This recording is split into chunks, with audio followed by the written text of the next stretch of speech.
So now let's recall from the last class 2 weeks ago, we divided up the Buddha's teachings into those that lead to the result of high status, having a good rebirth.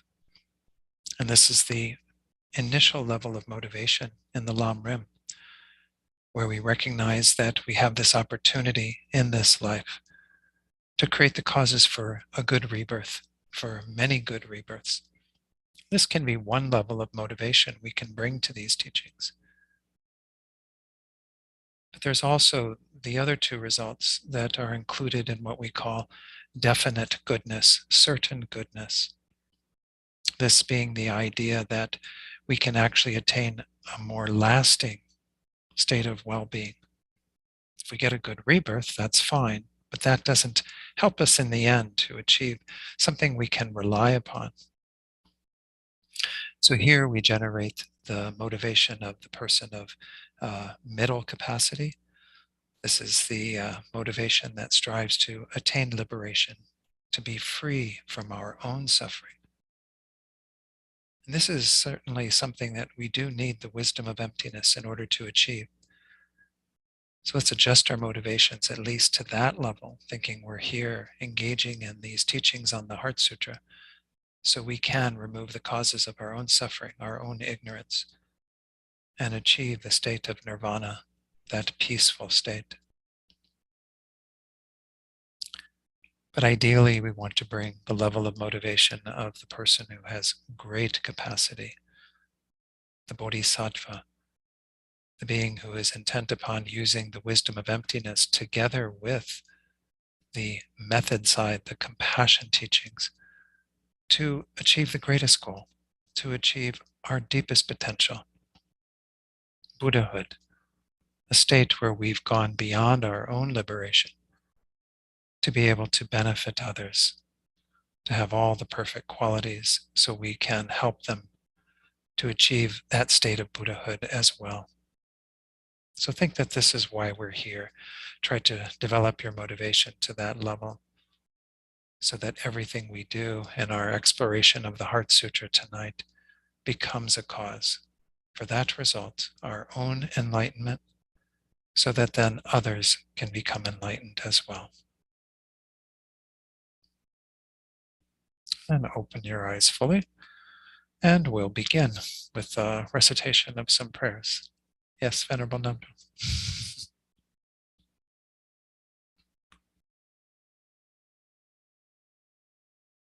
There we go. Wonderful.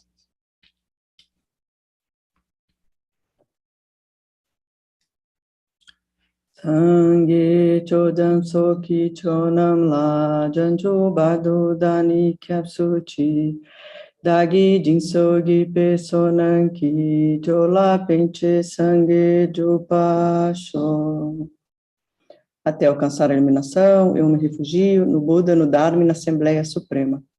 Pela prática de generosidade e de outras perfeições, posso eu me tornar um Buda para beneficiar todos os seres. Até alcançar a iluminação, eu me refugio no Buda, no Dharma e na Assembleia Suprema. Pela prática de generosidade e de outras perfeições, posso eu me tornar um Buda para beneficiar todos os seres.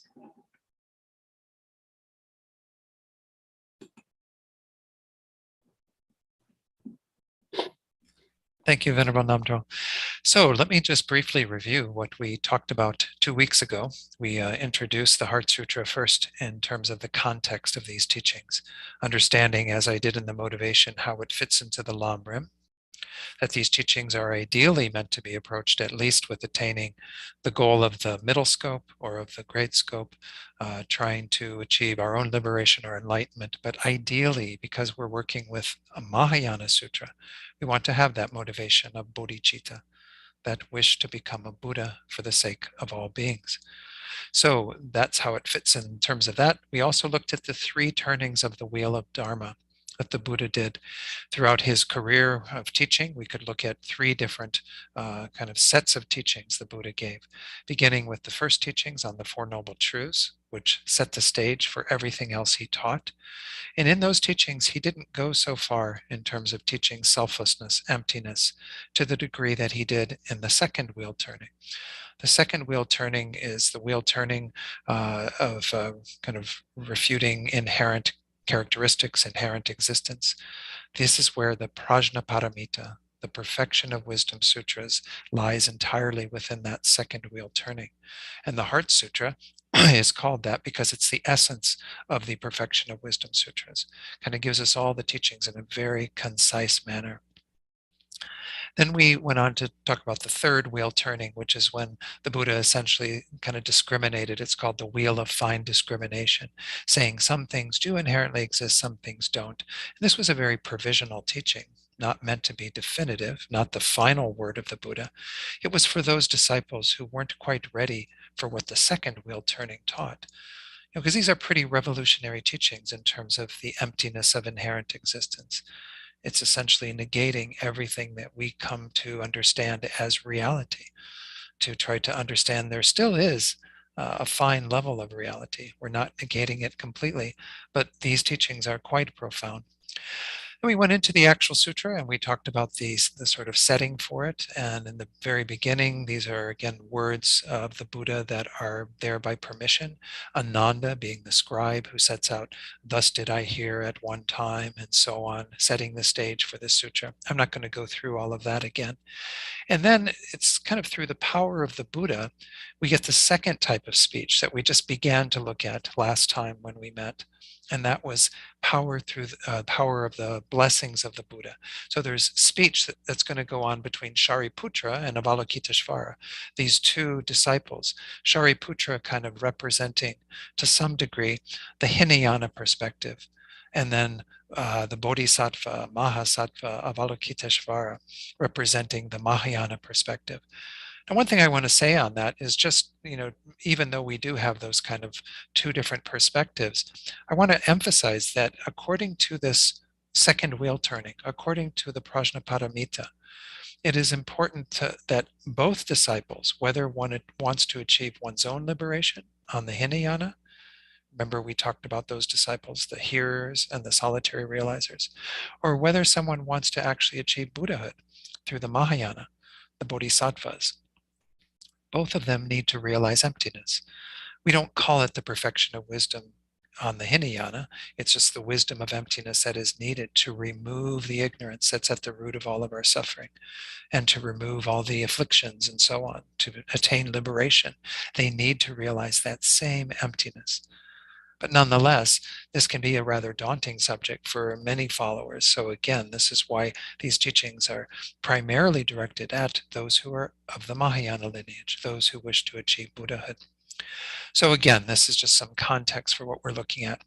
Last week, we had the introduction of that section where Shariputra asked the question of, how should any bodhisattva, or actually he said, how should any son of the lineage train who wishes to practice the profound perfection of wisdom? And essentially, that's getting at kind of this perspective of how does one actually accomplish this? Because again, Shariputra is representing the perspective of those on the Hinayana path. And so he's really wanting to know the Bodhisattva path. So implicit within the Heart Sutra, as well as in the Prajnaparamita Sutras, implicit is the entire path to enlightenment. Let me put this on the screen. We went through this briefly. I'm not going to spend a lot of time on it today, but we will be talking about these various sections. Remember last time we went through these 5 paths, the path of accumulation, of preparation, of seeing, the path of meditation, and then finally off to the right-hand side, the path of no more learning. So this represents how the Bodhisattva progresses on a path of learning and developing their wisdom of emptiness. Of course, it starts with hearing teachings like this, which generally occur early on in the path, and then developing their own understanding of emptiness through analyzing, through using some of the techniques we're going to talk about briefly tonight. And then eventually, by preparing their minds, they come to a point where they realize emptiness directly, and that's on the path of seeing.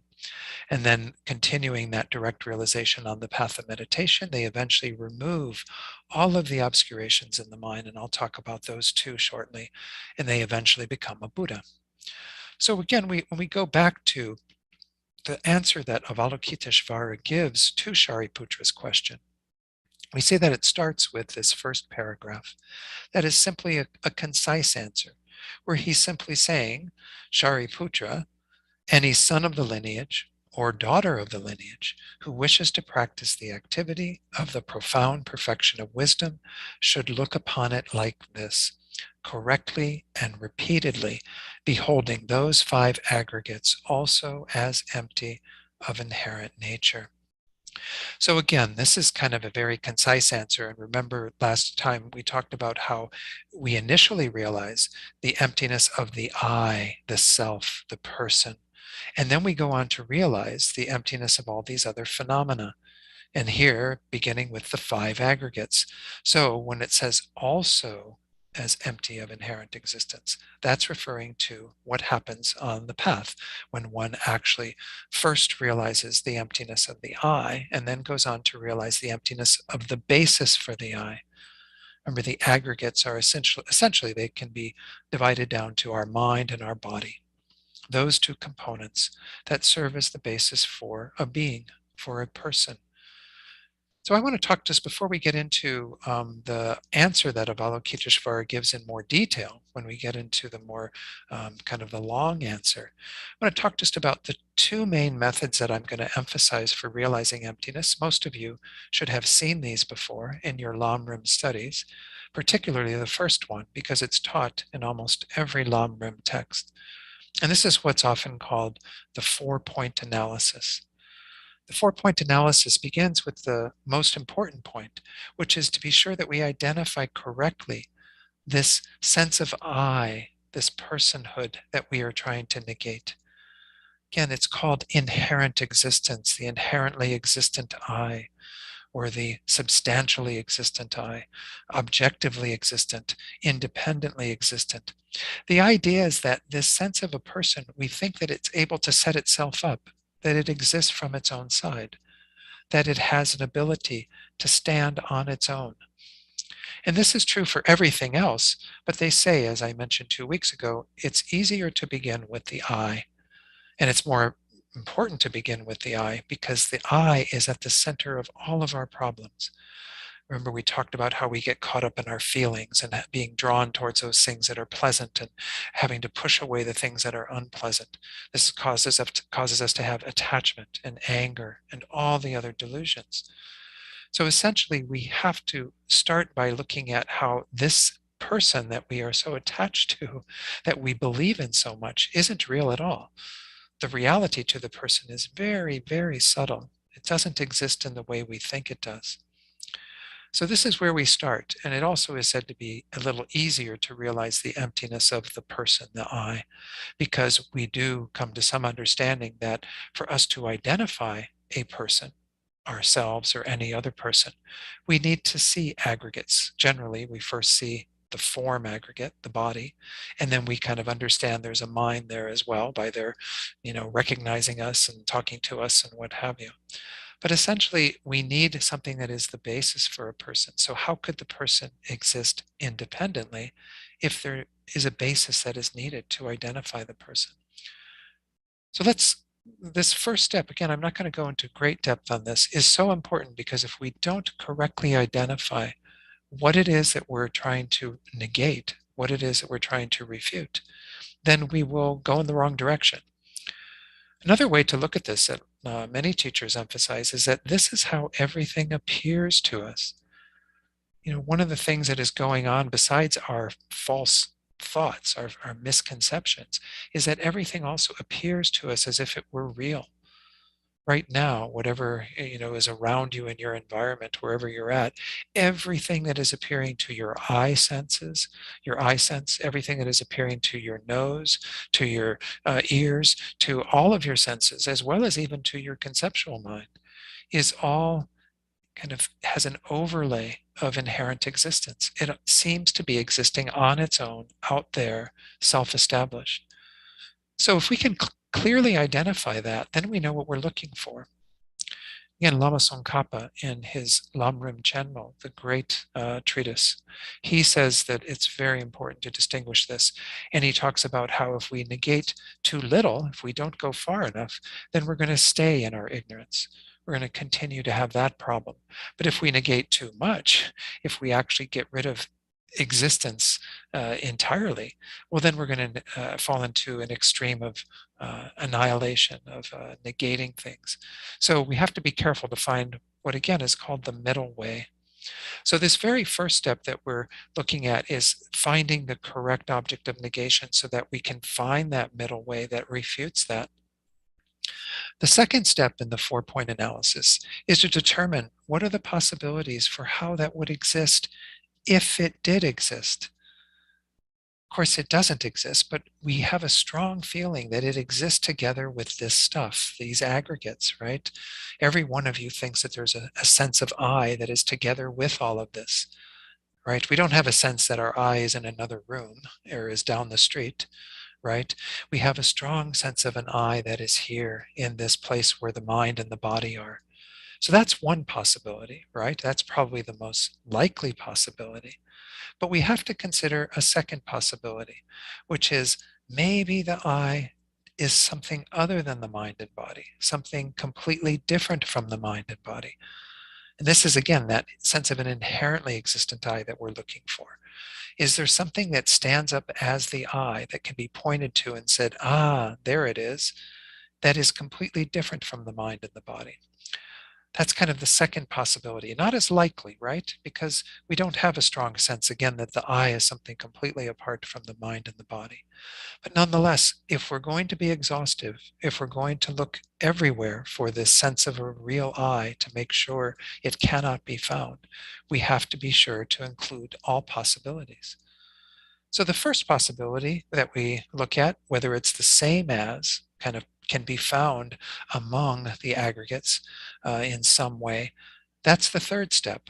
So the first step, we identified what we're looking for. Second step, we identified the two possibilities. Either it's here together with all this or something completely separate, inherently separate.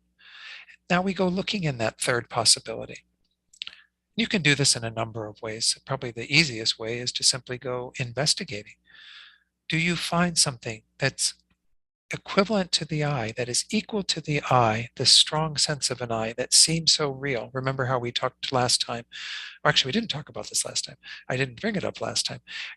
One way they say to get that sense of a strong I that we are holding on to is to think about a time when the I was threatened or when the I was falsely accused.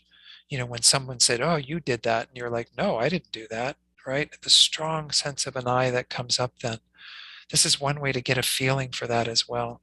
So we try to bring up that sense of an I, and then it seems like there should be something that we can point to and say, ah, there it is. There's the real I. There's the inherently existent I. So let's go looking for it. You try first with the body. Well, is it the body in its entirety? Well, sometimes we do strongly identify with the body. But if it was the body in its entirety, well, we have many parts to the body. We would have many eyes. We'd have the eye that is the head and the eye that is our heart and so on.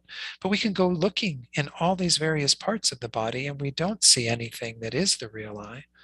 We just keep examining and we find just an absence of that I, no matter what we look at in the body. Then we might go to the mind. We might think, well, maybe the real I is the mind. Well, once more, we have many parts to the mind. We have the 5 sense consciousnesses and the mental consciousness.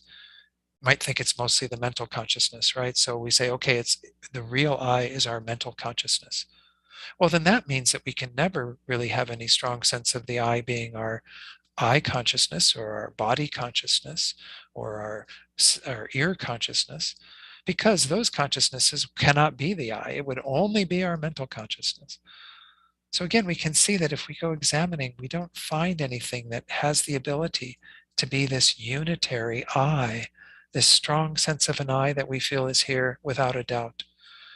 So you can do that kind of investigation and looking at some of the consequences. We can pick apart all these various consciousnesses, look at every one of our 5 sense consciousnesses, look at our mental consciousness, look at our anger, look at our jealousy, look at our wisdom, do we find the I to be equivalent to any of those parts of the mind? Is it our feeling, our discrimination? Is it any of the other mental factors, the compositional factors? Again, we can do all that sort of investigation, but we, in the end, come to the conclusion that we have not found that I on the body. We have not found it to exist in any of the mental aggregates, in any of the parts of the mind. We might still have a strong sense that it's there. So we might think, oh, it's the collection of the body and the mind. Sometimes they use this word in English, the mind-body complex, kind of make a singularity out of something that has two elements to it at least, right? It has mind and body. Mind is not material. Body is material. So we're kind of putting those two things together that have a different nature, and we're calling that one. It's a complex. If that's a unitary I, again, we have at least two parts to it. So we would have the I that is our body and the I that is our mind, even though we think of it as a complex, as something together, a collection. It doesn't stand up to analysis either. We don't find any singular phenomenon, any singular thing that we can point to and say, I found the I found the real me.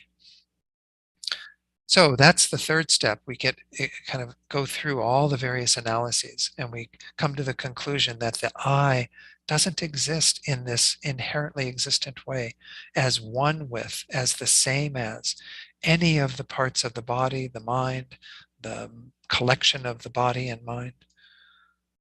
So then we go on to the fourth step. The fourth step is to look at the second possibility. And to do this, it's very easy. We can simply say, okay, in your own mind, think about taking your mind and your body off of the chair or the cushion where you're sitting. Set your mind and body to the side. Okay, so we're setting that aside. Is the I left on your chair? Is the I like some sort of remnant, some sort of leftover bit that is the real I? Well, no, because if we set our mind and our body over there, we're going to feel like we're over there. The I is going to go over there with that, the sense of I. There's no I left on our chair or our cushion. That is kind of a leftover bit that is the I, the real I. So again, this is kind of, we don't have to do too much more analysis, but we can also see that certainly if the I was completely different, utterly different than the mind and the body, then what the mind and the body experience, the I would not experience, right? They'd be two totally separate things. So in this way, with the third and the fourth steps, we've come to the conclusion that the I can't exist inherently as one with the aggregates, the mind and body. The I also cannot exist as inherently different from the mind and the body. So then we go back to the second step. Is there a third possibility? I don't know. I have never heard of one that really holds water. If we say that one of us is either in the room or outside the room, well, that's the two possibilities, right? Either, Venerable Namdrol is in the room, that means that she would be here, or she's outside the room and she could be anywhere. She could be wandering around Brazil anywhere. She could be in another country. She could be on the moon. But if she exists, not in that room, then that is covered by that second possibility.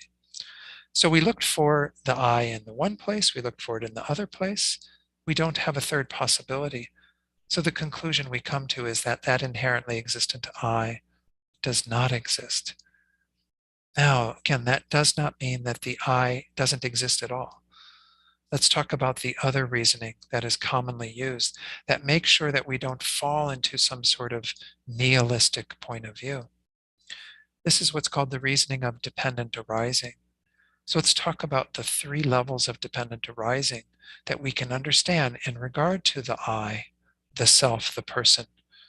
First of all, the person depends upon causes and conditions. The person arises in dependence upon various factors, causes, conditions that lead to the existence of the person.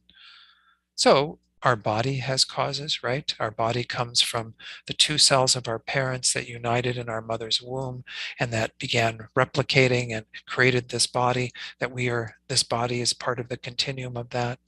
Our mind came from prior moments of mind all the way back without any beginning, always giving rise to another moment of mind. And then, of course, we also have our karma that was a cause that caused us to be in this human rebirth, having this amazing opportunity. And we have many different conditions that also contributed. All the food that we've eaten throughout our life, all of the oxygen that we've breathed throughout all our lives. So we have many things that contributed and so on. It can find infinite numbers of causes and conditions. So the person exists in dependence upon the causes and conditions for a person. You cannot have a person existing without their causes and conditions. Secondly, the person exists in dependence upon parts. So we call this whole thing a person, but it has parts, right? We already saw that earlier. We have the part we call the mind, which includes all of the mental phenomena, all our consciousnesses, our mental factors, and so on. And then we have the part we call the body, which is all the parts of the body. And of course, yeah, they have many parts. All of these things have parts. We find an infinite number of parts to the body and the mind that are the basis for the person. So can you have this whole thing that we call I, that we think of as I, without all those parts? Well, you might have it without a few of those parts. Some people do lose a limb. They might lose an arm or a leg, perhaps in battle or something like that. But it doesn't mean they don't have an I there any longer. But the I definitely depends upon its parts. The whole that we call the I has all these parts that it depends upon for its existence. If you take away the parts, the I can't exist. The third level of dependent arising is where we look at those parts as the basis for what we call I, for what we designate as I. And this comes down to the fact that the subtlest truth that the Perfection of Wisdom Sutras teach is that everything, the I, as well as computers and chairs and tables and dogs and cats and everything exists in dependence upon merely being labeled, merely being designated. A conceptual mind designates things, says this is this, that is that, this is a body, this is mind, this is I, this is a computer, this is a chair, and so on. We designate what things are, but in the end, they don't exist as that from their own side. This is what the other reasoning was getting at, that there is no I that exists from its own side. We can see that lack of an independent I because the I depends upon causes and conditions, depends upon parts, but in the end depends most importantly on being designated as I. We call this I. You have your collection of aggregates, your body and your mind, and you think of it as I. That's it. That's the only way that I exists in the end. It's very, very subtle. Lama Zopa Rinpoche says, it's almost as if the I doesn't exist. But almost means you're not negating it completely. It's very subtle how the I exists. The I is a thought, a designation on this basis. So again, this is a way that we can realize the emptiness of the I, but we can also realize the emptiness of anything because a computer is the same. If we look at our computer, we see that there is a dependence upon causes and conditions, a dependence upon parts, all the various parts, the screen and the keys and the processor, what have you. And then it also depends in the end upon us labeling it computer. We give the name computer to this collection of parts that is the basis for that. This is what we mean by its conventional reality. That we are simply designating this as a computer. It doesn't have any computerness, a computer identity from its own side. So I just wanted to go through those briefly because as we go into this, I'm not going to go through that with regard to all the phenomena that we're going to talk about. As you recall in the Heart Sutra, there's all these things that we negate the inherent existence of. No form, no feeling, no discrimination, and so on.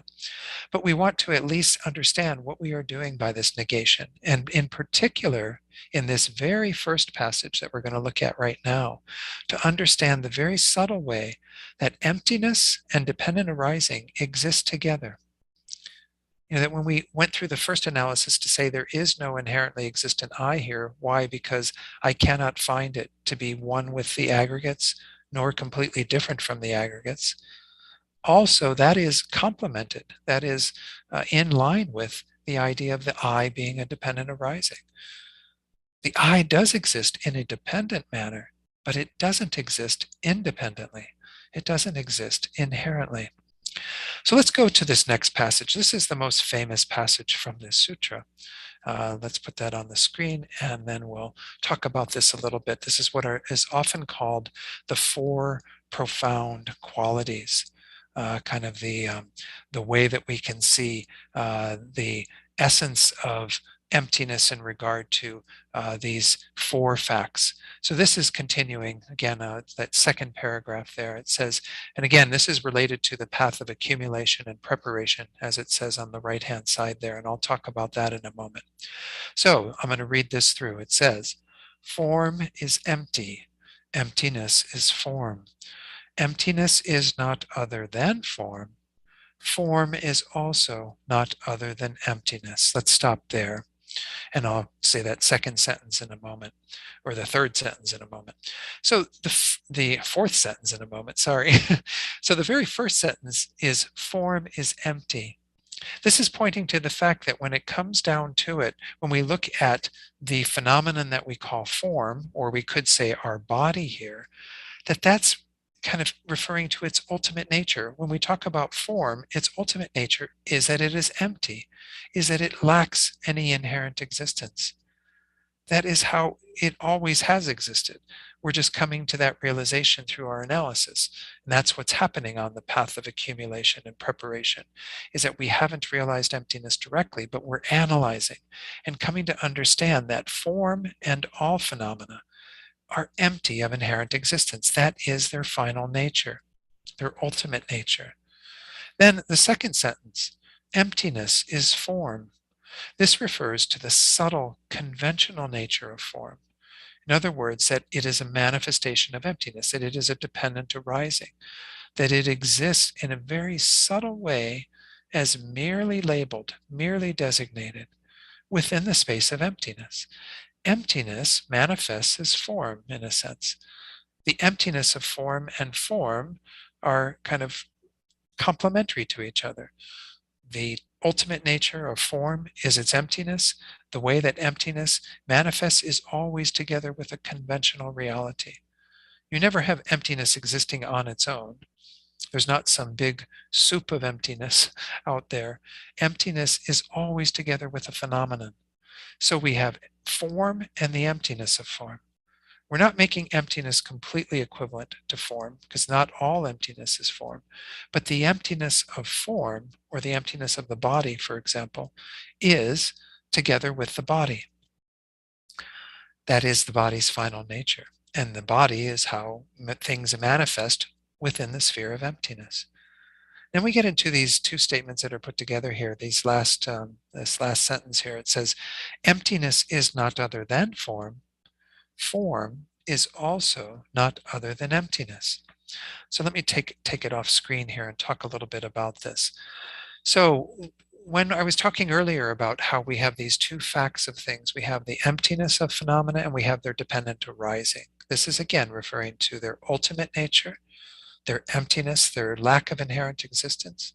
And then we have, on the other hand, their conventional nature, which is the fact that they arise in dependence upon these various factors, causes and conditions, parts. But in the end, they arise at the subtlest level because we merely impute, we merely designate things as such. So we call that which is suitable to be form, form. And that's the only way that form kind of exists. But together with that form is its emptiness. When we say in that last part that form is not other than emptiness, and emptiness is not other than form, we get this idea that these two are coexisting. There's this phrase that's used by Guy Newland in his book on the Two Truths. He says that these two natures are inextricably bound up, inextricably bound together, meaning that we can conceptually isolate this. I can think about the emptiness of form and I can think about form. These are two different thoughts, but they are one and the same in terms of together in the same entity. Let's use a conventional example.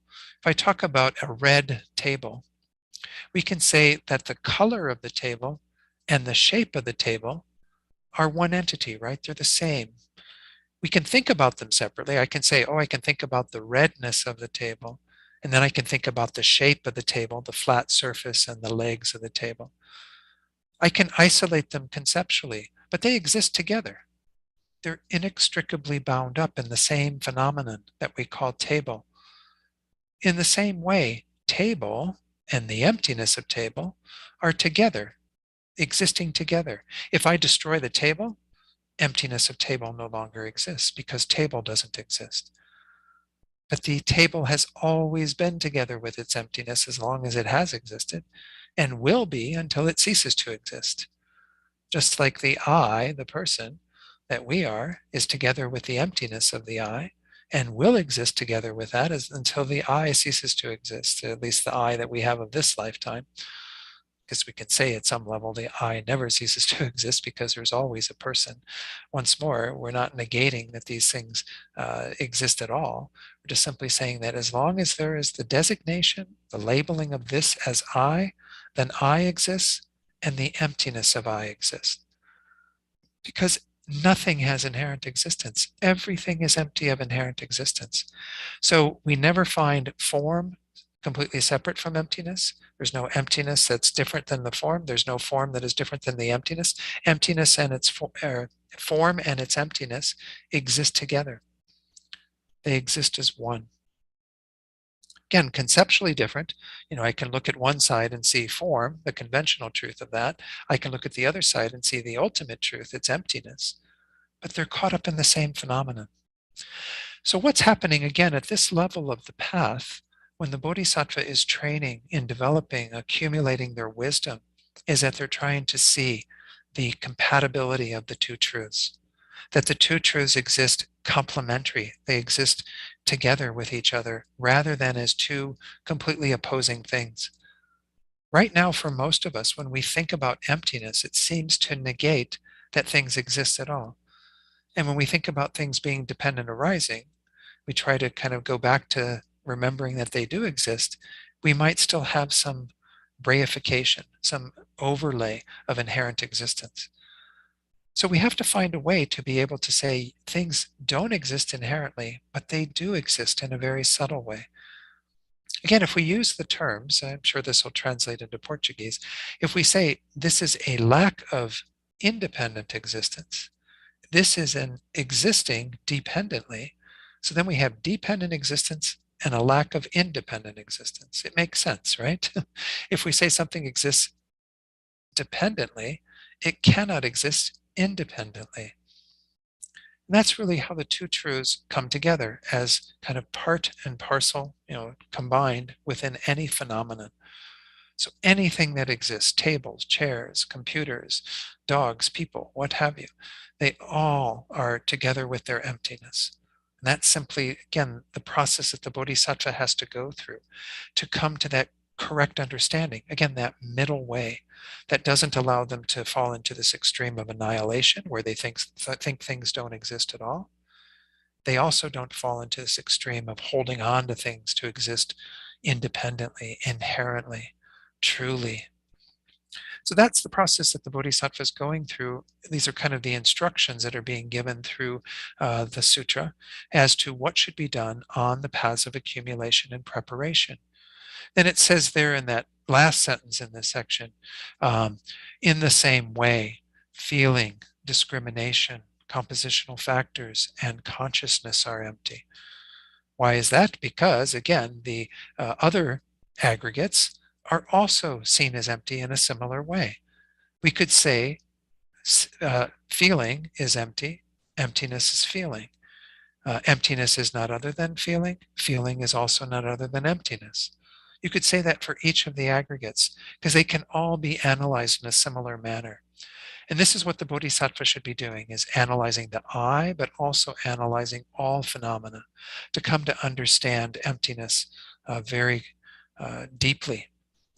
Then we get to the path of seeing. Let me put the computer screen up a little bit here. On the path of seeing, there's this wonderful passage here that I'll talk about in a moment. It says, Shariputra, likewise, all phenomena are emptiness.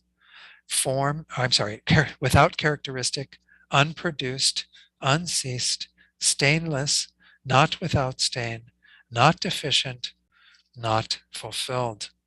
So what's happening on the path of seeing? Again, let me take it off screen for just a moment and remind you of what's going on at this stage of the development of the Bodhisattva.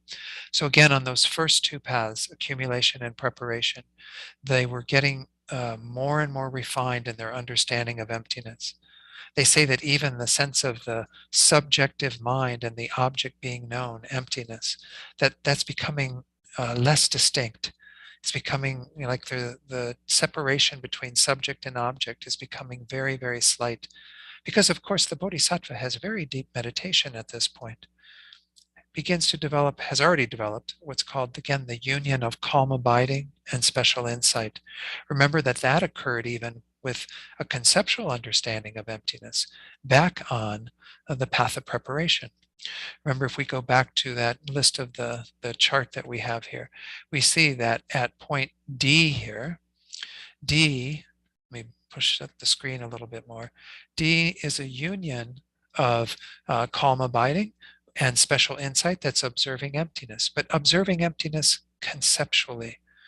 The Bodhisattva at this point has not yet realized emptiness directly, but they have realized emptiness in a correct manner due to their having investigated using the reasonings that I just talked about, the 4-point analysis, as well as dependent arising, as well as other reasonings that the Buddha taught. And they have developed a correct view of emptiness. It's at that point that they enter then into the path of preparation. So they have a very deep meditative mind. At letter G is where they have the direct realization of emptiness. And this is where you begin the process of having ultimate bodhicitta. Your bodhicitta that you developed earlier on in the path becomes very powerful because it's united with the wisdom realizing emptiness directly. So they say that this experience for the bodhisattva on the path of seeing, when they have that direct insight into emptiness, the sense of the object and the subject, they don't seem separate at all. It's like they merge into one. The analysis that they're the analogy that they use is like a water being poured into water. So if I took a glass of water and I already had a bowl of water and I just poured that water into the other water, you wouldn't be able to tell the difference, right? The water would become one. You can't say, oh, I'm going to take out the water that was in my glass and put it back, because it's all mixed within the other water. So the sense of there being a subjective awareness, a consciousness that is knowing emptiness, that goes away entirely. You have a non-conceptual experience that they say is unmistakable. You will not, think that you didn't, go through this. You will know that you went through this sort of portal, this doorway through which you have then realized emptiness in a more profound way.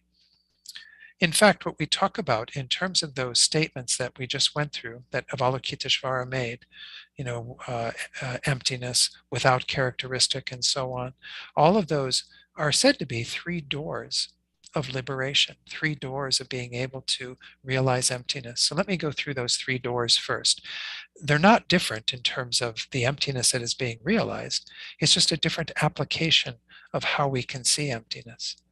The first door is simply called the door of emptiness, the door of liberation of emptiness.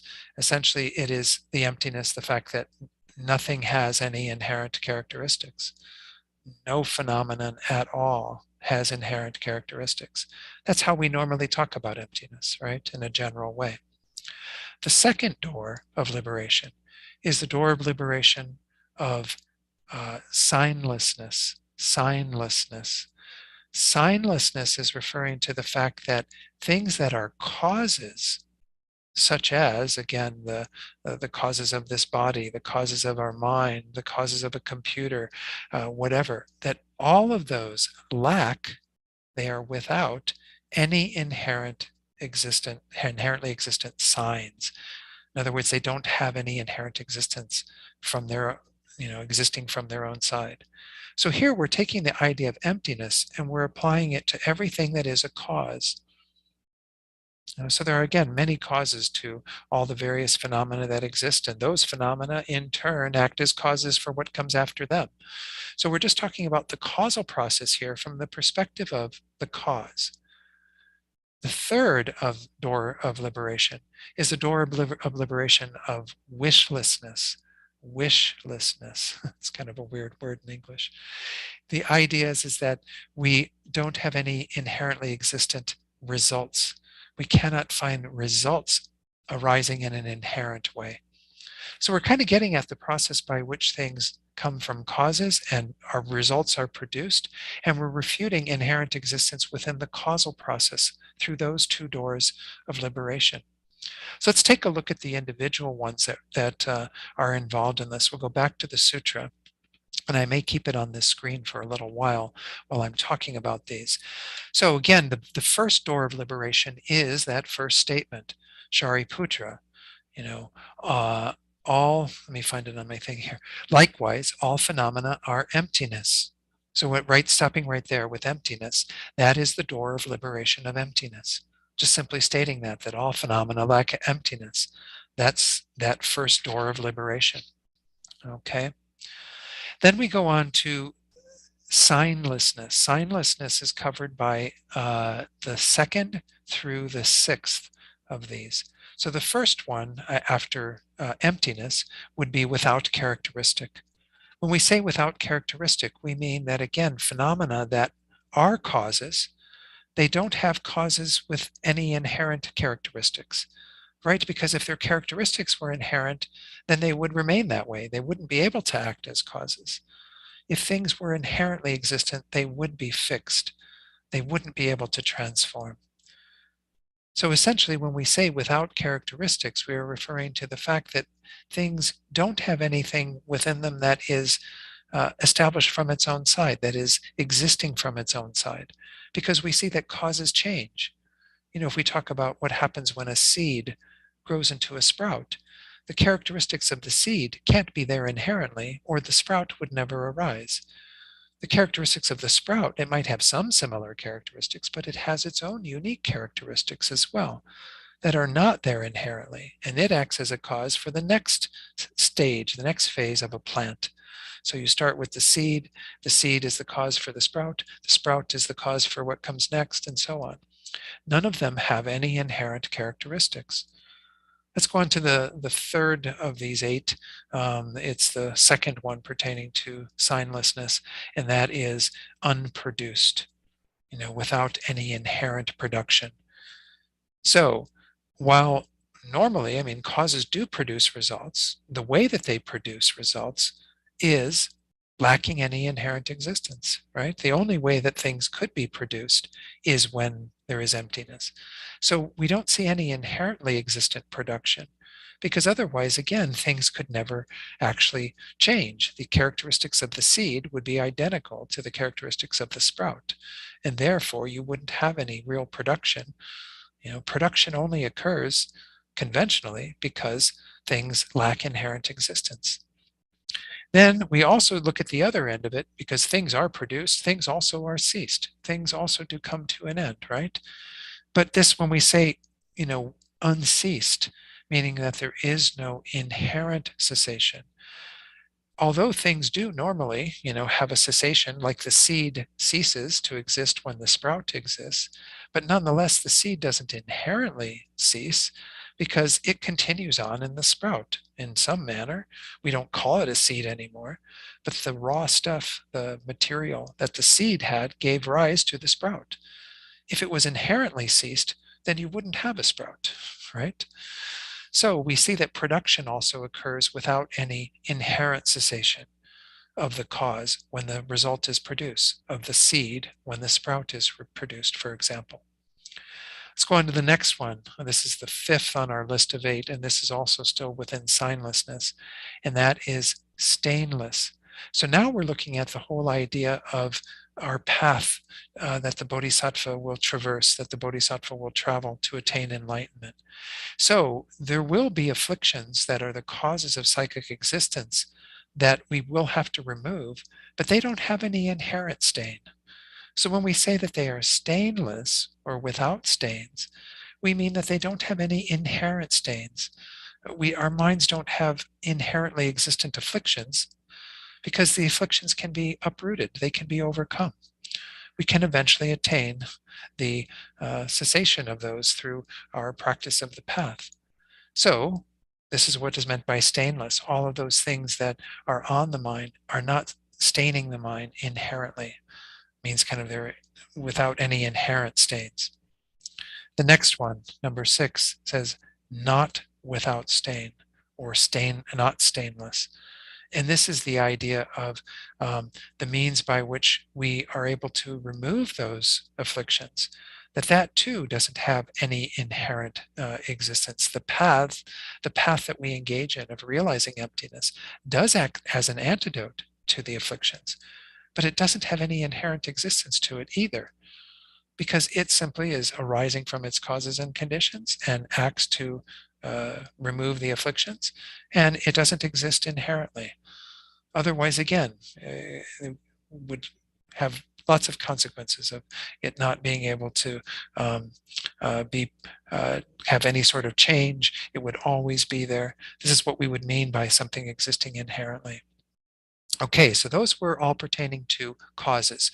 First of all, the causes of production and so on, and things being produced from other things, such as a sprout being produced from a seed, but then also even on our path. The stains that we have aren't there inherently, nor even is the path that removes those stains there inherently, because those are both causes, the causes of our being in our afflicted state, as well as the causes of being in a liberated state. Okay, then we go to the final two. These are both within wishlessness. This final door of liberation, again, is talking about results. So what is the first result? It's talking about that in regard to the phrase not deficient. This refers to the result of the path, right?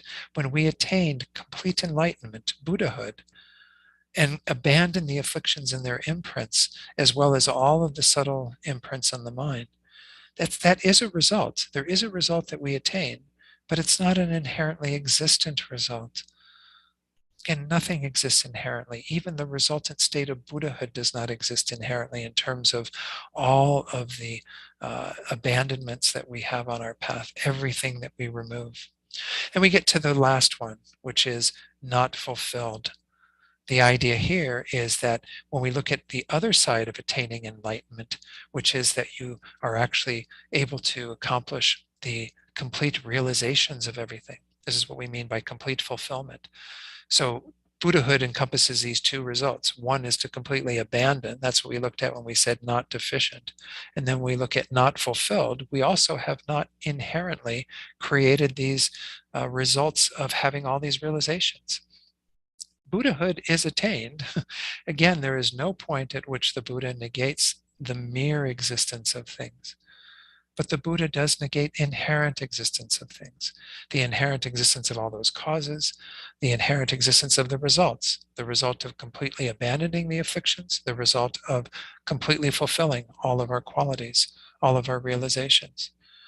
So when we talk about this being in regard to the path of seeing, it's not that the bodhisattva on the path of seeing, when they're directly realizing emptiness, is realizing those specific kind of conceptualizations around all of this, that there are no inherently existent causes, are no inherently existent results, but they are realizing the emptiness of all phenomena in a sense by realizing the emptiness of whatever it was that they were meditating on. Perhaps the person, the I, as they went into that meditation, they realized emptiness directly, and that emptiness negates anything having any inherent existence. So that's why we went through those kind of beginning, kind of looking at the three categories, the three doors of liberation, that all phenomena are simply empty of inherent existence. They are without the nature of having that. Secondly, those that are causes lack inherent existence, that door of liberation of signlessness. And then we have wishlessness, that even the things that we wish for, the results that we want to achieve, those results are also without inherent existence.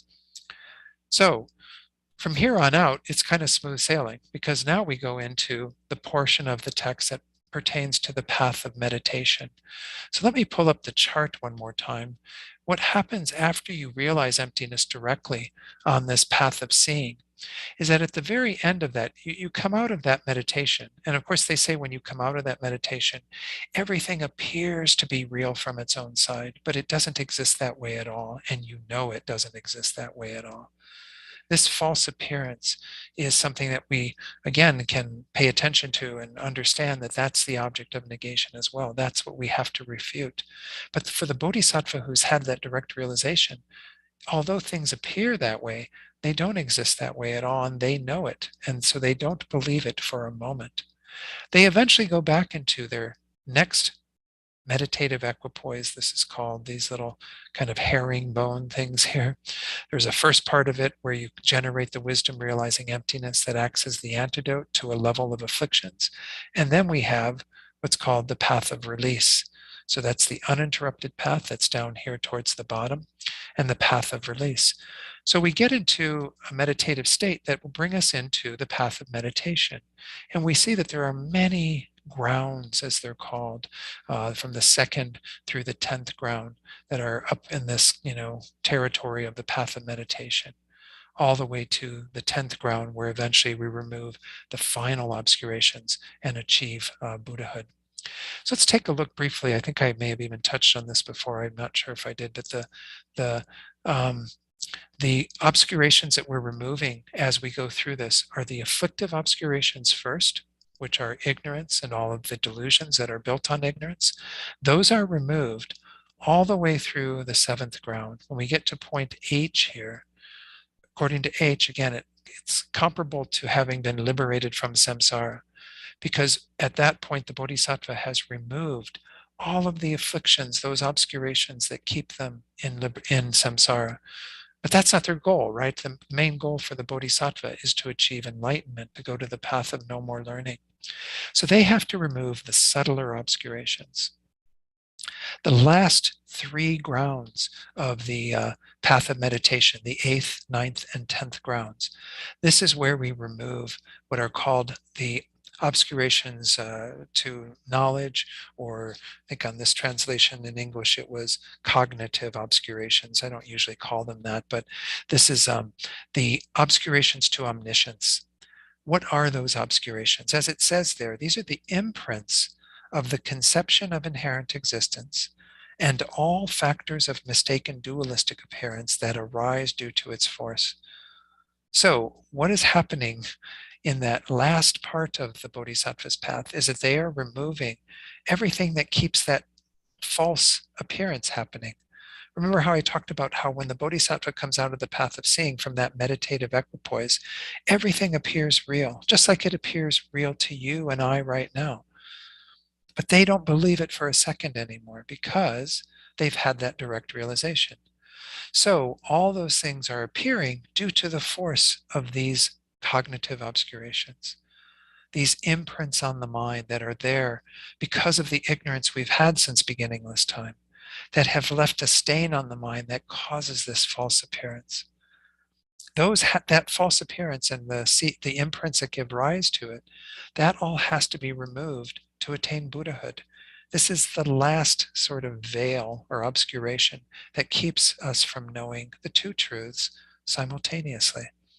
A Buddha knows both conventional truth and ultimate truth at the same time with regard to all phenomena. So essentially, a Buddha's mind is omniscient and knowing all things. We have to remove these subtler obscurations to attain Buddhahood.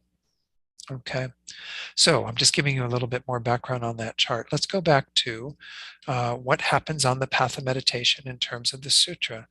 Here's where we have a very long section of the sutra where we get into all these various things that are negated. So it says there, I'm just going to read the first part of this where the 5 aggregates are mentioned. So essentially it says there, Shariputra, therefore in emptiness there is no form, no feeling, no discrimination, no compositional factors, no consciousness. So again, we already heard about the five aggregates and how they lack inherent existence, so I'm not going to talk about them so much more, but know that we would refute the inherent existence of all of those. The Bodhisattva continues to familiarize their mind with the emptiness of all phenomena on the path of meditation. They can examine anything and they get to the same conclusion, that everything is empty of inherent existence and yet still exists as a mere imputation, as a dependent arising. Now we get into a set of 6 and 6. Let's go through those first. The first are the eye, ear, and so on, and then the objects of those. So we have no eye, no ear, no nose, no tongue, no body, no mind, no visual form, no sound, no odor, no taste, no object of touch, and no phenomenon. Okay, so we'll pause there. Let me talk about those. These are what are often called the 12 sources. So we have 6 and 6. I don't have 6 fingers, or else I do 6 fingers on each side.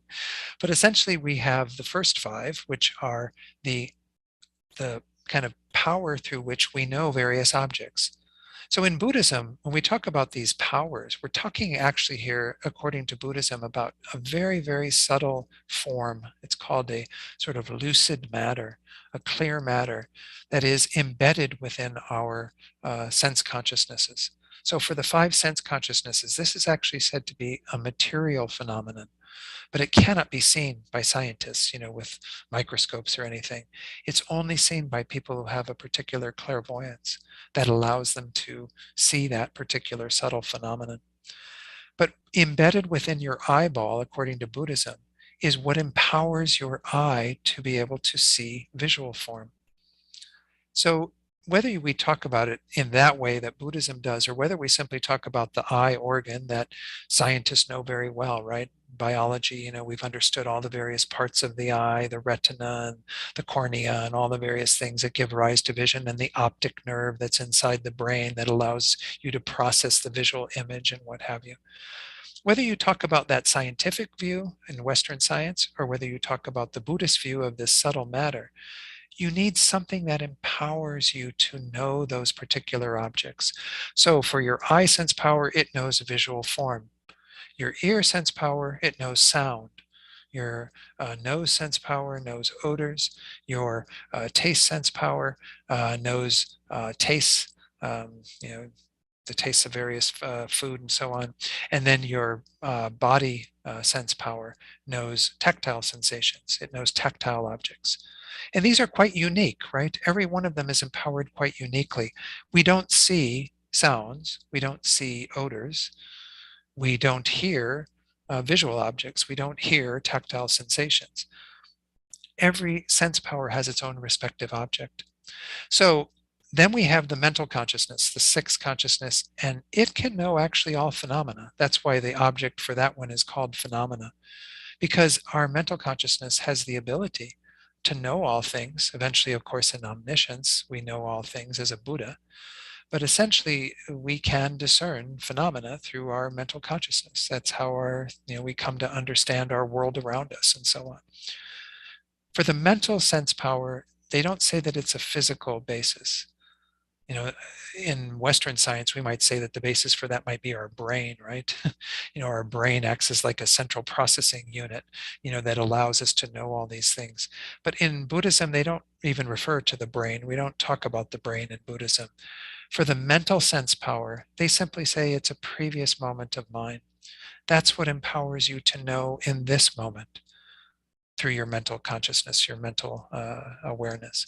So for the 5 senses, you have something physical. For the mental consciousness, you have something that is just simply a previous moment of mind. All right. And it knows, again, all phenomena. So these are the 12 sources. On the one hand, the 6 things that empower you to know.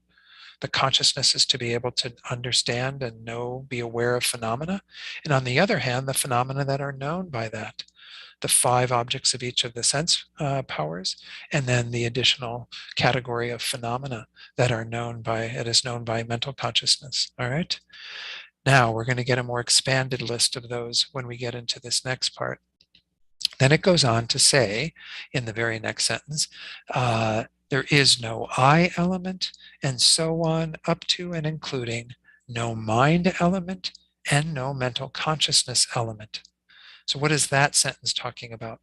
Another presentation of phenomena that is along the lines of the 12 sources gives you another column of 6. So we have the 6 that are the sources of the sense powers, 6 sense powers that are in the sources, and then we have the 6 objects that are in the sources. Those get repeated for what is called in this presentation the 18 constituents. So besides those 2 columns, we have a third column. And what's in the third column? The consciousnesses that are produced on the basis of those. We would have the 5 I through body consciousness, which again are the 5 sense consciousnesses. And then we have the 6, the mental consciousness. So in essence, this is just another way of looking at all phenomena, that we have kind of that first column, all the sense powers, which are these, again, subtle matter, as well as the previous moment of mind. Then we have the objects that are known by all of those. And then we have the actual consciousnesses that are generated on the basis of those. In other words, everything lacks inherent existence. Now, one thing I want to say before we go too far on this is when it says in there, therefore in emptiness, there is no form, so on, all the various things that are being negated. Well, that means that they don't exist inherently, but it's also referring, to the fact that for the bodhisattva who is realizing emptiness, none of those things appear. Why don't they appear? Why? Because the bodhisattva is searching. For example, if the bodhisattva was searching for the lack of inherent existence of a color, the color blue, for example. So he's looking at the object, which is a color blue, and he's analyzing to find the emptiness of the color blue. When the bodhisattva realizes emptiness directly, he is finding that you cannot find blue to exist inherently. Therefore, the only thing that appears is the emptiness of the color blue. And the bodhisattva, again, in that same thing I was talking about earlier, it's like water poured into water. Their mind merges with that emptiness. Nothing else appears. Well, nothing else can appear. Why? Because nothing exists inherently. You're analyzing for the inherently existent blue, and you're finding that it doesn't exist. So we can talk about it from that point of view, that what is happening in the mind of the bodhisattvas, they are not finding any of these conventional phenomena when they realize emptiness. But that also points to the fact that they can't find them because they don't exist inherently, because that's what you're analyzing for. Make sense? They analyze for the inherently existent color blue. They don't find that color blue. So we can say there is no blue. There is no this. There is no that. Because in the perspective of that wisdom realizing emptiness, those things don't exist at all because they don't exist in their mind. But it doesn't mean that they don't exist at all when they come out of that awareness, because they do exist conventionally. They do exist as imputations. They just can't exist inherently. So this is what this is, all these negations are getting at. Lama Zopa Rinpoche says it's very important when we do this to really think about what's being negated here. Again, that object of negation. There is no eye, no ear, and so on. Think that there is nothing inherent about any of these phenomena. This is how we make our recitation of this very rich. Let's go on then to the next listing of phenomena, which again, we're going to go through all of these in great detail because simply going to run out of time here. There is no ignorance, no extinction of ignorance, and so on up to and including no aging and death and no extinction of aging and death. If you've studied the Lam Rim, particularly the middle scope, you will recognize that this is part of the 12 links of dependent origination. The 12 links begin with the first link of ignorance, and they go all the way through the 12th link of aging and death. So in the same way, we can analyze what the Buddha set out in this very profound teaching on the 12 links and see that none of them have any inherent existence either. There's no ignorance, and there's no extinction of ignorance, no getting rid of ignorance inherently. There's also no aging and death and no getting rid of aging and death inherently, because that is what the person who practices the path will eventually do. They will get rid of their aging and death under the control of karma and delusion, but That extinction of aging and death doesn't exist inherently. Nothing exists inherently. Now we get to the Four Noble Truths. Similarly, there is no suffering, origination, cessation, and path. So that part of this refers to the fact that when we look at the Four Noble Truths that the Buddha taught, there is no true suffering, there is no true origin, there is no true cessation, no true path. None of these exist inherently either. They exist conventionally, right? That's why the Buddha taught them. We need to understand these things, understand what our suffering is, the causes of our suffering, the end of our suffering, the path that leads to the end of our suffering. But they don't exist inherently. They cannot be found by a mind analyzing for inherent existence because they don't exist that way. And then finally, the last three. There is no exalted wisdom, no attainment, and also no non-attainment. So when we look at it from the point of view of the exalted wisdom, well, we might think that the exalted wisdom of emptiness, that is realizing emptiness and negating all of these as being inherently existent, that somehow that is got some superior status. Somehow that is inherently existent. Well, no, it doesn't exist inherently at all. And then when we look at the last part where there's no attainment, well, is there an attainment of the goal of liberation and enlightenment? Well, there is conventionally, but it doesn't exist inherently. And then we might say, well, but it hasn't been attained yet, and so maybe we say that that lack of attainment would exist inherently. Well, no, it doesn't either. Whether there's an attainment or a lack of attainment, neither of those exist inherently. Okay, now we have a last little bit in regard to the path of meditation. And this is referring, as it says there, to this Vajra-like samadhi that's at the end of the path of meditation.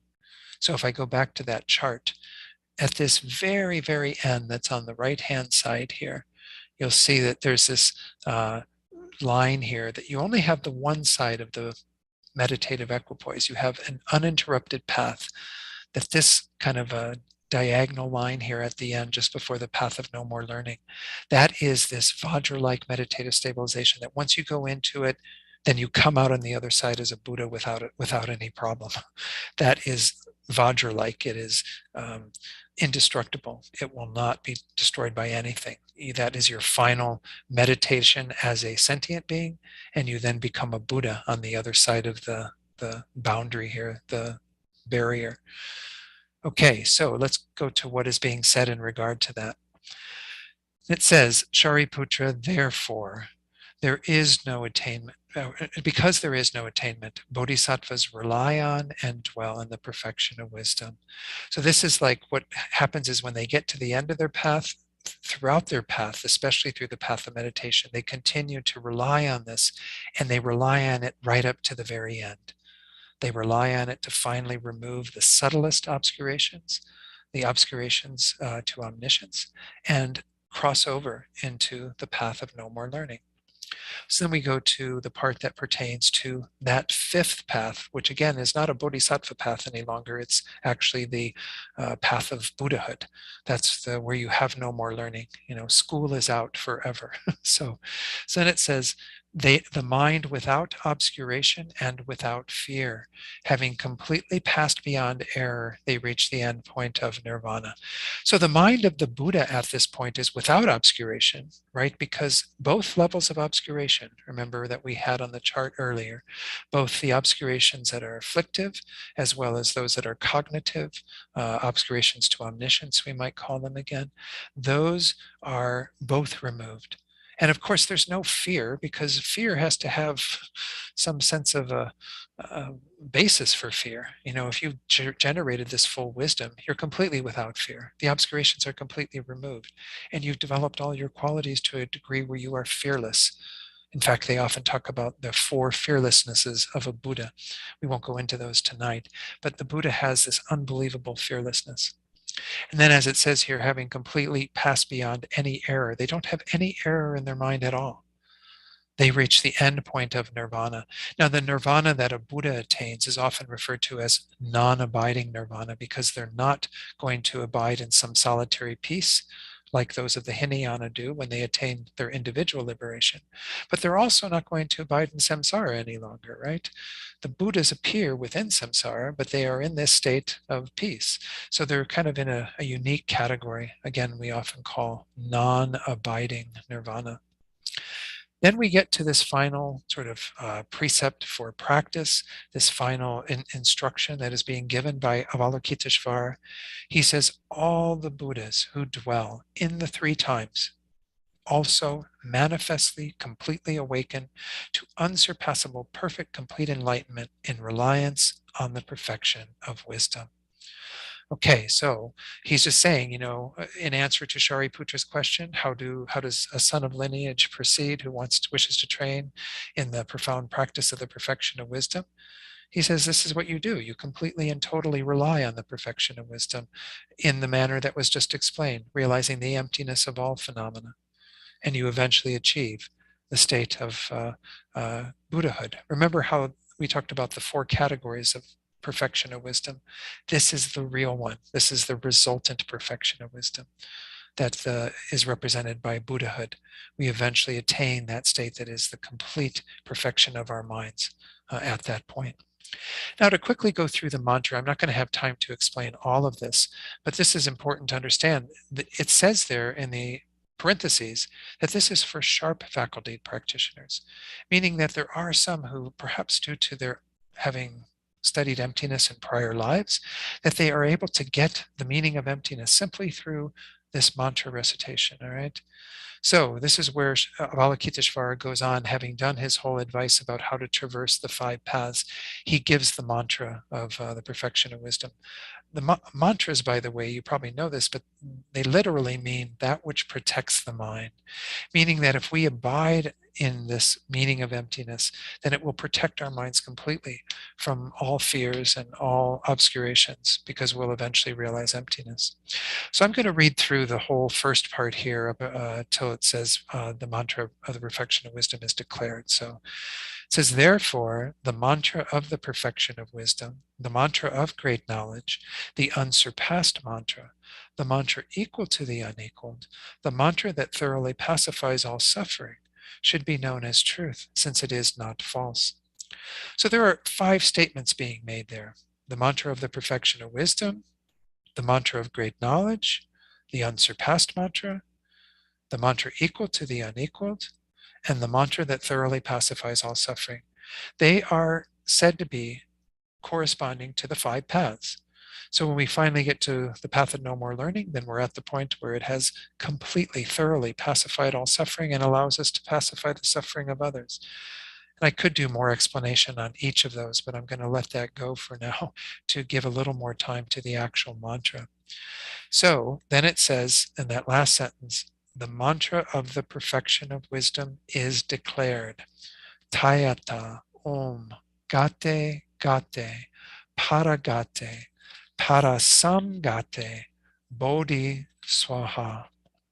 Okay, so let's take a look at this mantra and what it all kind of means, what it's about. The beginning part of it where it says Tayata, a number of mantras start with Tayata. Tayata essentially means it is thus, it is like this. So it's kind of Avalokiteshvara in this mantra saying, it is like this. This is what it's all about. Om, you notice that Om is in brackets there, but it is good to include Om. I think Rinpoche often advises to include the Om when we recite it. Om is a unique syllable in Buddhism because it actually has 3 parts to it. Now, again, if you know any Tibetan or Sanskrit, you'll know that there's usually a root letter, and the default for the root letter is the sound ah, that consonant or that vowel ah. So that's the very first of the 3 parts of it. Then we have the kind of giving it the O sound, which is what they do with these syllables. In Tibetan, they've got a little subscript or superscript that kind of goes up above it for the O, and that gives it the sound of O. So it starts off with ah, then it gets the O, and then it has the suffix of the M, the ma sound. And so essentially we have these 3 things that are together in this one syllable Om. That is representing the enlightened body, enlightened speech, and enlightened mind of the Buddhas, which of course is never separated. We can think about them as these are the ways that Buddhas communicate through their speech, they do things through their actions, but they're all the composite of a Buddha. They're just different manifestations of the Buddha's behavior, the Buddha's mind, the Buddha's body, the Buddha's speech. So those are kind of what are encapsulated in Om. Now, Geshe Dakpa, whose commentary I sometimes like to look at for various things, he says that the meaning here of Om represents the three doors of liberation. Remember those? The door of emptiness, the door of signlessness, the door of wishlessness. So we can see alternate meanings to this, but kind of all of those are combined already in this Om syllable. So we have Tayata Om. Then we have, once more, the path being set out, the five paths. We have Gate, Gate, Paragate, Parasamgate, Bodhi Swaha. So let's look at each of those. The first two are Gate. What does Gate mean? Gate means go or going. It's kind of like go, go. The path of accumulation and the path of preparation are where we are beginning our path. We have to go through the path of accumulation, go through the path of preparation to get to that place of perfect seeing, where we go beyond paragate. Paragate means you go beyond normal seeing, beyond ordinary view to the superior view, to become what's called again an Arya. An Arya is a being who has this superior insight. So we have Gate, Gate, Paragate. Parasamgate takes us beyond the path of seeing to the path of meditation, where we go far beyond. We go far beyond the mundane view and continue to develop our supramundane view, our superior view, to eventually attain Bodhi. Bodhi is enlightenment. It is a state that we are all trying to achieve. And then Swaha, when you put those together, Bodhi and Swaha, it means to establish or be established in the foundation of enlightenment. So therefore it refers to the fifth path, to the path of no more learning. So if we put this all together, we could say it is thus: go, go, go beyond, go completely beyond, establish the foundation of enlightenment. So again, this is kind of a very rich mantra, right? Because it's kind of giving us the meaning of emptiness within the Om, having those three doors of liberation, but it's spelling out how we have to progress through our knowledge of emptiness, developing our wisdom initially through hearing and learning and what have you, eventually fine-tune that through our understanding through reflection and contemplation, and then eventually realize it directly. Okay, so let's go back to the sutra and finish it off. We have in the next part, we have that final sentence, Shariputra, the Bodhisattva Mahasattva should train in the profound perfection of wisdom like that. So again, it's his final statement on, all of this. He's given the instruction on how to realize it through realizing all those various phenomena as lacking inherent existence, all the different things that he discussed. And then he goes on to provide the mantra for those of sharp faculty. This is said to be the mantra of Prajnaparamita, although Avalokiteshvara is pronouncing it. There is a Buddha, a female Buddha that's called Prajnaparamita, who you can do a practice and meditate on and use that mantra. Okay, so we get into the final section. Remember how we said we had the first part of the speech, which is kind of giving speech by permission, where Ananda gives the details of the setting. Then we had the second part of the Buddha's speech, which is through the power of the Buddha's blessing, Shariputra and Avalokiteshvara having this wonderful dialogue. Now we have the Buddha himself finally speaking, which is the third type of a Buddhist speech. But we get a little commentary first from Ananda. He says, then the Bhagawan arose from that concentration and commended the Bodhisattva Mahasattva Arya Avalokiteshvara, saying, well said, son of the lineage. It is like that. It is like that. One should practice the profound perfection of wisdom, just as you have indicated. Even the Tathagatas rejoice. The Tathagatas, of course, are the Buddhas. So the Buddhas are rejoicing at what Avalokiteshvara has said. What's interesting is when he repeats this, he says this twice, right? Well said, And then he says, it is like that. It is like that. This is because he's kind of giving his seal of approval twice. He's saying, what Avalokiteshvara has said, this is absolutely correct. This is it. This is the perfection of wisdom. Of course, remember that the Buddha, throughout this whole dialogue, was showing the appearance of being in meditation. Remember how I talked about how Buddhas are always in meditation on emptiness, as well as able to act in the world. They have that superior mind due to having gotten rid of all these obscurations. So he's just simply showing this aspect now of coming out of meditation and saying that, saying, well said, and so on. But it's kind of, him giving this approval to what Avalokiteshvara has shared, so that everyone knows in the audience that it's reliable, that these words can be relied upon through the Buddha's blessing. All right, so then we have the closing of it. Again, this is considered a speech of the Buddha by permission, Ananda giving these final words. The Bhagawan having thus spoken, the Venerable Sharadvati Putra, the Bodhisattva, Mahasattva, Arya Avalokiteshvara, those surrounding in their entirety, along with the world of gods, humans, asuras, and Gandharvas, were overjoyed and highly praised that spoken by the Bhagawan. So it's like everyone's rejoicing at the end.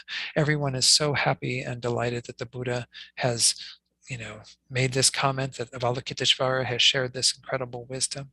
And it's a big party then. Everybody's just enjoying being in that state of kind of seeing the perfection of wisdom for what it really is. So there's not really much more to say on the sutra. Again, I do hope that you're able to recite it frequently and even memorize it. It's very powerful to memorize, so that you then have the ability to recite it whenever you wish. Again, I mentioned last week how it's very powerful for removing obscurations, obstacles, very powerful for us to recall at times, just to be back in that place where we can understand that we can't trust the appearances around us. We have to see through that and understand the true nature of reality. So, I need to open it up for maybe a question or two. I'm sorry that I went just a little bit over, but any questions?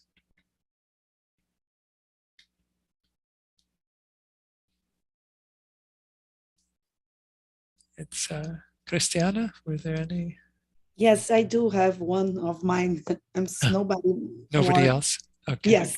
My question is, sorry I lost last week, but I'd like to know exactly, like the mantra, once I'm pretty new to that, how often, every time I want. So at the beginning, can I read, or I have to memorize during my meditation? How will you recommend me to do that? Like, really beautiful when you explain. So if I want to repeat that, maybe it's better memorize, or what do you recommend me? So say the first part though again. What is it that you're talking about, memorizing the actual sutra? Yeah, the sutra. The mantra, should I do anytime I want, or only when I meditate? Oh, I see. Okay. Yes. Yeah, yes. I'm sorry, I missed that part. Yeah, thanks for clarifying. Do you need to give the question to everyone in Portuguese first? I think she's doing. Oh, she's doing. Oh, okay. Yes. All right. Good. Thank you, Okay. All right. So I would say again that you can certainly use the mantra on its own. But it's very good to do it within the recitation of the Heart Sutra. And you can even sit and recite the mantra, a number of times, and reflect on the meaning of it, reflect on the meaning of emptiness as you're reciting it. You have many different ways you can work with it. But I would say, again, you have permission to do it whichever way works best for you. I'll tell you one little story that I had, that I started reciting this sutra many, many years ago, I think in 2000, right around 2000, when I was in the master's program in Italy. I had obtained, when I was back in the US before I came back to Italy to study, I had obtained one of these dice that they use for doing a divination. They call them a mo in Tibetan, M-O, a mo. And so I had brought this with me and I hadn't used it yet. And when I got back to the center, I decided to do a mo. And so I threw a mo, I kind of asking, what needs to happen or whatever, what is it that this semester will be like or whatever. And I got like a really, really bad reading. Like it essentially said that it's like big danger, all this stuff happening. So I didn't take it too seriously, but then I decided I would do a second one and I got the exact same thing. And so I went to my teacher there, Geshe Jampa Gyatso, and I said, Geshe-la, I just did this mo and I got this reading twice and it looks really, really bad. Is there something I need to do? And he said, oh, just recite the Heart Sutra every day and you'll be fine. So I started reciting the Heart Sutra. And of course, I memorized it, reciting it every day in English. But again, you can recite it in Portuguese, recite it in whatever language. And it's good then, because then you can, recite it when you want to, when you want to meditate on it, when you want to simply just have the power of that mantra or that sutra and the mantra as well.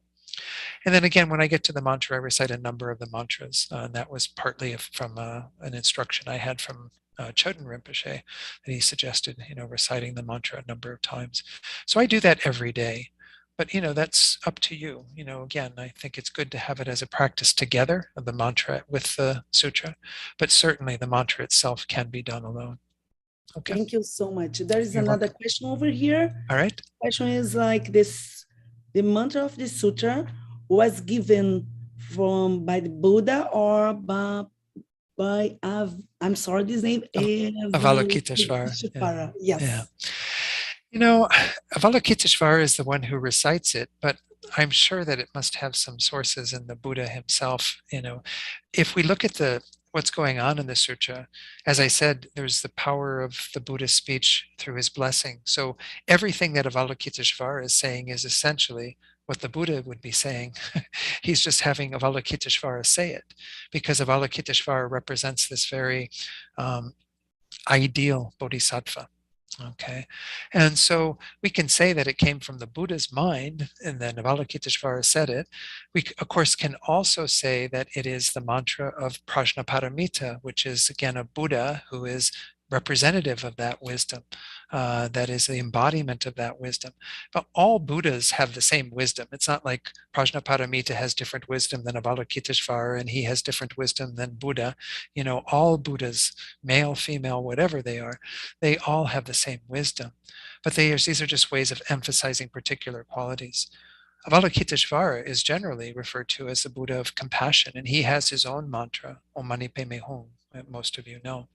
So we can't say it's Avalokiteshvara's mantra. It's the mantra of the perfection of wisdom, of Prajnaparamita, but essentially having its source in the Buddha transmitting that mantra. That is, again, the embodiment of that wisdom is Prajnaparamita, this female Buddha. So I don't know. I mean, it's hard to answer because you're talking about kind of this joint occurrence of the Buddha's mind influencing Avalokiteshvara to say that and so on. So, all right. Okay, no more question here for me. No more questions. Okay. All right. Well, it's been good sharing all of this with you. And again, know that there are many more things that I could say if I had more time.